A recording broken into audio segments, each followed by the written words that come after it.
दोस्तों नमस्ते। दोस्तों आज का टॉपिक का विषय ये है कि अगर आपको डिप्रेशन और एंग्जाइटी को समाप्त करना है तो उससे पहले आपको मन और मस्तिष्क के अंतर को समझ लेना पड़ेगा, क्योंकि मन और मस्तिष्क दोनों की जो कार्यप्रणाली है वो भिन्न भिन्न है। दोनों देखिए, अब मन को अंग्रेजी में सोल कहते हैं, आत्मा कहते हैं। फिर उसी तरह से मस्तिष्क जो होती है इसको अंग्रेजी में क्या है, माइंड भी कहा जाता है, दिमाग भी कहा जाता है। दोनों के कार्यप्रणाली है। देखिए, मन जो होता है एक तरह से क्या होती है, चेतना होती है। जैसे चेतना, तो और चेतना में जो विषय वस्तु आती है तो दिमाग क्या करता है, एक तरह से उसका विश्लेषण करता है। देखिए, दिमाग का या मन या मस्तिष्क का मुख्य काम क्या होता है, विश्लेषण करना होता है। जैसे आप क्या है, हाथ का मुख्य काम क्या होता है, उठाना, किसी वस्तु को पकड़ना या तो पकड़ के उठाना। पैर का मुख्य काम क्या है, चलना। कान का मुख्य काम क्या होता है, सुनना। नाक का मुख्य काम क्या होता है, सूंघना। जीभ का मुख्य काम क्या होता है, स्वाद को बताना। इसी तरह से ये जो चर्म है, जो स्किन है, इसका मुख्य काम क्या है, तो ठंडे और गर्म को बताना। उसी तरह से जो दिमाग होता है, मस्तिष्क होता है, उसका मुख्य कार्य जो होता है वो विश्लेषण करना होता है। आपके मन में जो भी विषय वस्तु आएगी उसी का दिमाग क्या होगा, विश्लेषण करेगा। अगर गंदी विषय वस्तु आती है तो वो आपको दिमाग को अपने आपके मन को बताएगा कि नहीं, ये गंदी विषय वस्तु है। अच्छी विषय वस्तु आती है तो दिमाग तुरंत उसका विश्लेषण करके बताएगा कि नहीं, ये अच्छी वस्तु है।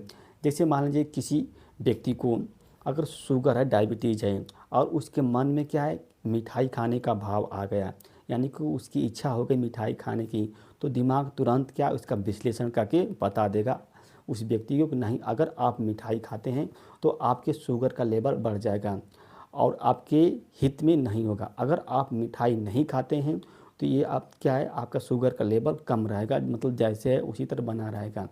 तो मन क्या करता है, जितनी संवेदनाएं आती, जितने डाटा आते हैं उनको क्या एक आर्डर में करके, नहीं सॉरी, दिमाग क्या करता है, जितने डाटा रहते हैं, जितनी विषय वस्तु रहती है उसको आर्डर में करके अब मन को सौंप देता है। और मन जो क्या करता है, फाइनल डिसीजन मन लेता है। अब उस व्यक्ति को क्या हमें मीठा खाना चाहिए कि नहीं खाने चाहिए, फाइनल डिसीजन मन करेगा। अगर मान लीजिए, जैसे ये नहीं कहते हैं कि अरे यार मन कर दिया, ये नहीं कहते हैं कि अरे यार दिमाग कर दिया, ये कहते हैं कि अरे यार मन कर दिया इसलिए मैं इसको खा लिया। यानी कि उनके अंदर क्या इच्छा जागी खाने के लिए। तो मन का मुख्य काम क्या होता है, इसके अंदर क्या होता है, विषय को लाना। मन का मुख्य काम होता है विषय का लाना, और दिमाग का मुख्य काम होता है उस विषय वस्तु का विश्लेषण करना। और मन के द्वार कौन कौन है, जैसे मन के द्वार 5 होते हैं। जैसे आँख है, कान है, नाक है, त्वचा है, जीभ है, ये मन के द्वार है। इसी द्वार से क्या होता है, विषय वस्तु आती है मन को, और मन के अंदर रहती है और दिमाग उसका विश्लेषण करके बताता है। और डिप्रेशन क्यों होता है, जैसे मन जो होता है किसी विषय वस्तु को लगातार जाता है, और वो विषय वस्तु जो होती है आपके बॉडी के, आपके माइंड को क्या है, डिस्टर्ब कर देती है। और बॉडी ये कहती है कि नहीं, ये दुख की बात है, तो पूरे बॉडी में वो फैल जाती है और बॉडी के हर एक अंग जो होते हैं उसके अनुसार काम करने लगते हैं। तो मन, तो अगर आपको डिप्रेशन को दूर करना है तो सबसे पहले आपको क्या है, मन का जो फंक्शन है उसको समझना पड़ेगा। तब अगर मन के फंक्शन को समझ जाएंगे तो निश्चित रूप से आप डिप्रेशन को दूर कर लेंगे। डिप्रेशन क्या होती है, एक फीलिंग होती है, एक भाव होता है, एक इमोशन होता है। डिप्रेशन को मापने के लिए कोई अभी तक यंत्र भी नहीं बना है। तो उसी तरह से है मन, आपको चाहिए कि मन को आप ऐसे क्षेत्र की ओर, ऐसे विषय वस्तु की ओर भेजें ताकि उसका संबंध उस विषय वस्तु से नहीं है जो विषय वस्तु आपको दिक्कत कर रही है। जैसे माना, अगर मान लिया आपका मन उसी विषय वस्तु की ओर भाग रहा है तो समझ जाइए कि आपका डिप्रेशन दूर या समाप्त नहीं हो पाएगा।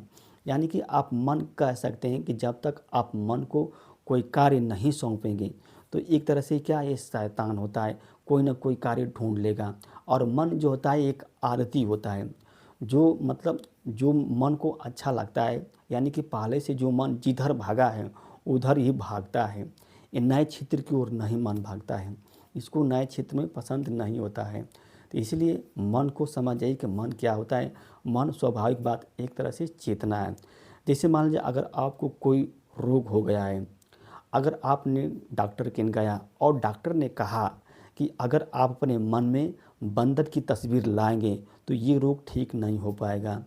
तो आपको देखिए, एक मन को एक विषय वस्तु मिल गई, तो जब आप वहाँ से डॉक्टरी से क्या घर आएंगे तो आपका मन किधर भागेगा? उसी बंदर की ओर भागेगा। आप चाहे कि तो क्योंकि एक विषय वस्तु आपको सौंप दी गई है। इसीलिए अगर आपको क्या है, अगर वो डॉक्टर नहीं कहता, यानी कि आपके मन को विषय नहीं सौंपता, तो आपका मन जो होता है बंदर की तस्वीर की ओर नहीं भागता। इसलिए सबसे पहले आप अपने मन को मतलब समझिए कि मन क्या है। मन समझने वाली ये फीलिंग है। जैसे मतलब पानी में जो होता है, पानी के सामने कोई तस्वीर लाएंगे तो पानी के अंदर उस तस्वीर की जो है प्रतिबिंब झलकेगा। उसी तरह से मन है। मन में कोई विचार या विषय वस्तु लाएंगे तो उस वस्तु का जो प्रतिबिंब है मन में क्या होता है, झलकने लगता है, दिखाई देने लगता है, प्रतिबिंब दिखाई देगा। तो इसलिए आपको मन को समझना पड़ेगा। दोस्तों, यह वीडियो अच्छी लगी तो इसको लाइक कीजिए और हमारे चैनल को दोस्त सब्सक्राइब कीजिए। धन्यवाद।